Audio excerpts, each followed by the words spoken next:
गलातियों 6 अध्याय और चैप्टर 6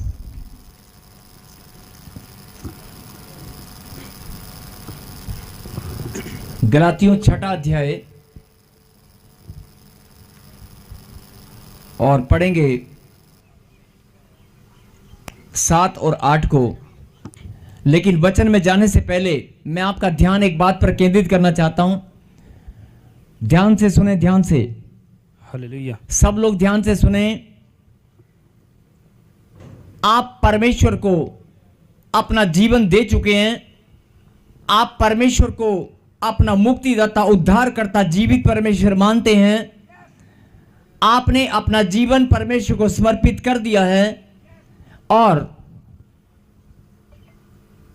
आप पिछले कई साल से या काफी लंबे समय से आपने अपने जीवन में परमेश्वर को पहला स्थान देना सीख लिया है। आप परमेश्वर के लिए अपने कदमों को निकालते हैं, मतलब आपने अपना जीवन परमेश्वर को समर्पित कर दिया है। बोलो आमीन। आमीन। आपका बड़ा विश्वास है और आपके अंदर अटूट प्रेम है। परमेश्वर के प्रति आपकी भावनाएं बहुत सच्ची हैं।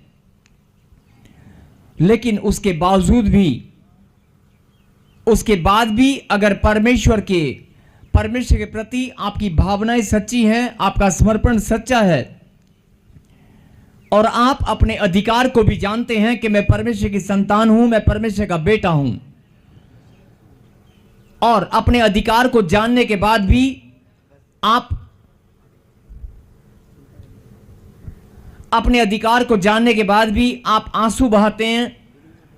अपने अधिकार को जानने के बाद भी आपके मन में शंका है, आपके मन में दुविधा है, आप अभी भी प्रार्थना में रोते हैं और अभी भी आप बार बार नेगेटिव सोचते हैं कि मेरे बच्चों का काम कब बनेगा, मेरा बच्चा कब खड़ा होगा, या मेरा बच्चा कब दौड़ेगा, या मेरे घर में शांति कब आएगी, मेरा बिजनेस कब बढ़ेगा, मेरी जिंदगी कब बदलेगी। थोड़ा सा जीवन मेरा सुधर गया है लेकिन जो मैं चाहता हूं वो नहीं हो पा रहा है।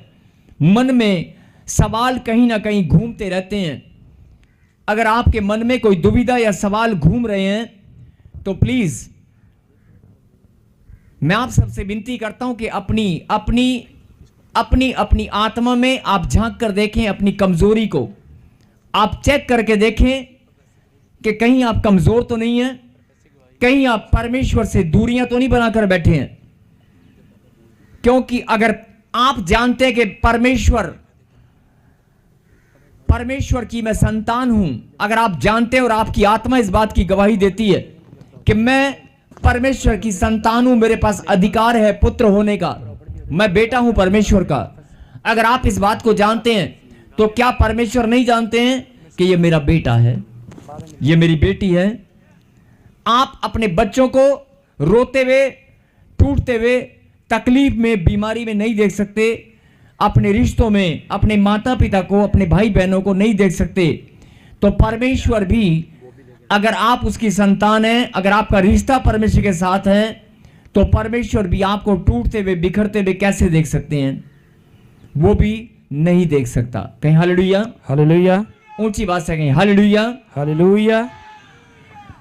मैं फिर बोल रहा हूं कि आज वचन में जाने से पहले आप इस बात पर ध्यान दें कि अगर आप प्रभु में हैं और आपका जीवन प्रभु को समर्पित है और आपकी भावनाएं सच्ची हैं, आप परमेश्वर के प्रेम को जानते हैं और आप उसके बलिदान पर भरोसा करते हैं, तो फिर आपके घर में बीमारी, समस्या, प्रॉब्लम, लड़ाई, झगड़ा, नशा ये नहीं हो सकता।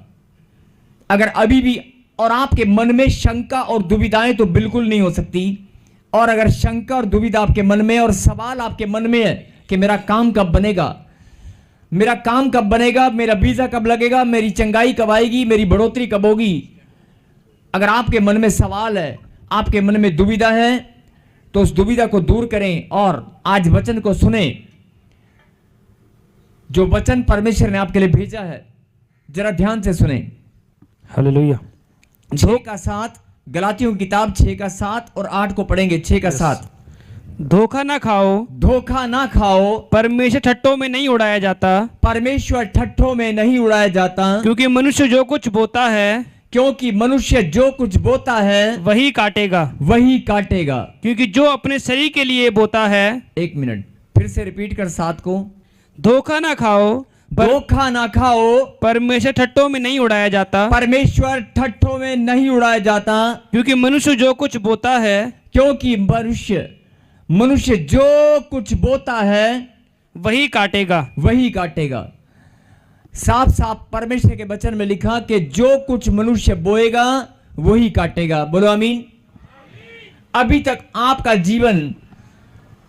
आपका जीवन कैसा था? आप परमेश्वर को पहले नहीं जानते थे, और जानते थे तो मानते नहीं थे, या फिर हो सकता है कि आपने भी परमेश्वर के नाम पर ठट्ठा किया होगा। हो सकता है आज भी आपके रिश्तेदार, आपके परिवार में, आप ही के घर में अगर 5 लोग हैं, ध्यान से मेरी बात को सुनना, अगर 5 लोग हैं, 5 में से 2 लोग विश्वास में हैं और 3 लोग अभी भी ठट्ठा करने पर लगे हुए हैं, आपका मजाक उड़ाने पर लगे हुए हैं, आपको उंगली उठाने पर लगे हुए हैं। बड़ी चर्च में जाती है, बड़ा चर्च में जाता है। अगर लोग उंगलियां उठाने पर लगे हुए हैं, अगर वो किसी भी घर परिवार का बेटा और बेटी है, लेकिन अगर वो आपके नजदीक है तो शैतान के पास ये बहुत बड़ा बहाना है आपकी ब्लेसिंग को रोकने का।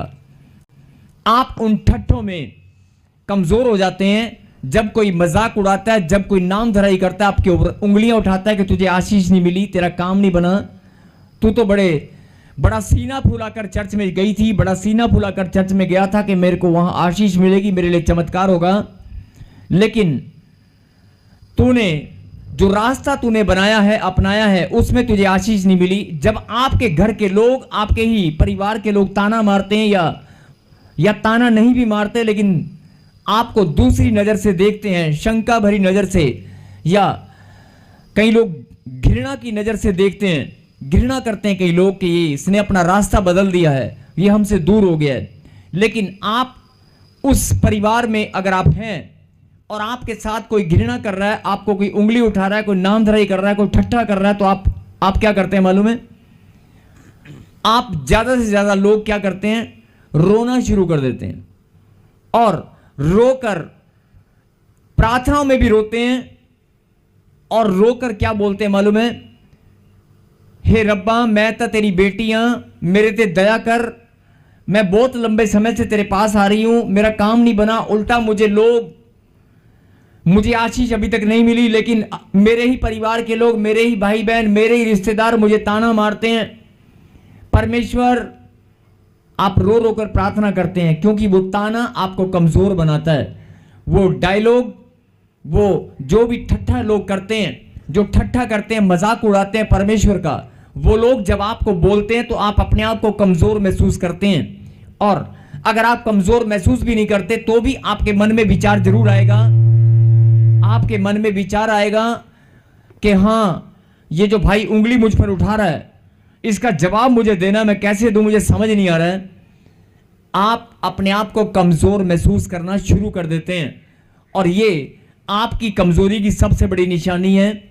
यही बात परमेश्वर आपको समझाना चाहते हैं कि मेरा नाम ठट्ठों में उड़ाया नहीं जाता।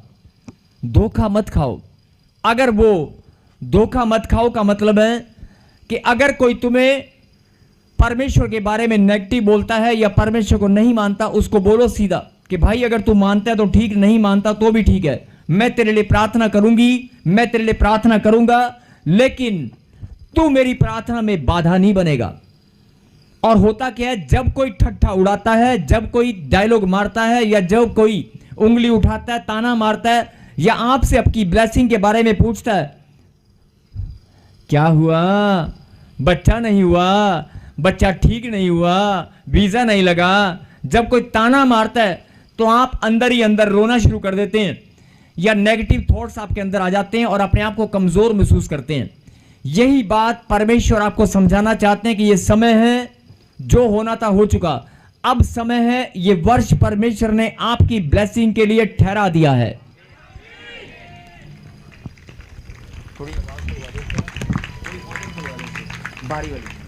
बोलो हालेलुया।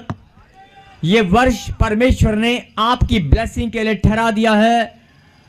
मैं ऐसे नहीं बोल रहा हूं, पवित्र आत्मा ने मुझे कहा कि भविष्यवाणी कर, मैं भविष्यवाणी करता हूं यीशु मसीह नासरी के नाम में, 2 साल, 4 साल, 3 साल, 5 साल, 20 साल, 25 साल, जितने भी साल से आप परमेश्वर के पवित्र नाम को ग्रहण करने के बाद आप परमेश्वर में बने हुए हैं, लेकिन अगर आपको आशीष नहीं मिली तो सुन लो, ये वर्ष परमेश्वर ने आपकी ब्लेसिंग के लिए ठहरा दिया है।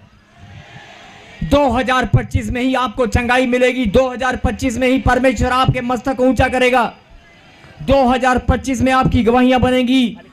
और अगर प्राकृतिक आपदाएं, बाढ़, समस्याएं, प्रॉब्लम अगर 2025 में आने वाली है तो 2025 में ही तेरा मस्तक ऊंचा होने वाला है। प्रॉब्लम अगर 2025 में आएगी तो तेरी आशीष भी 2025 में ही आएगी।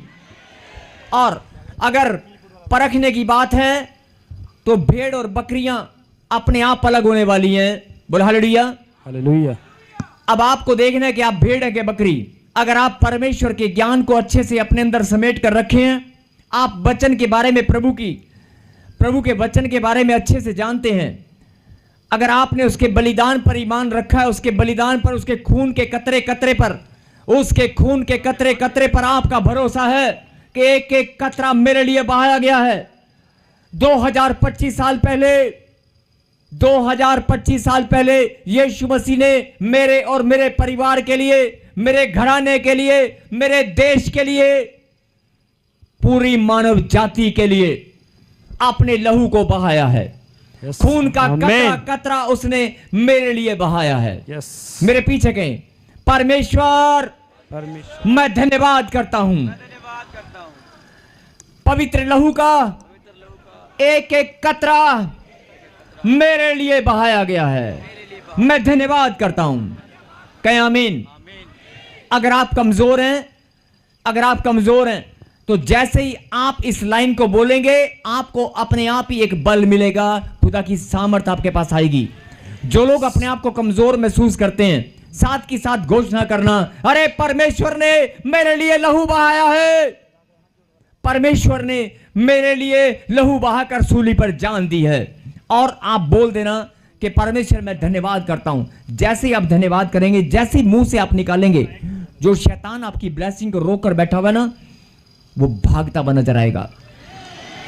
मैं ऐसे नहीं बोल रहा हूं, ये वर्ष परमेश्वर ने आपके लिए ठहरा दिया है ब्लेसिंग के लिए। बोलो आमीन।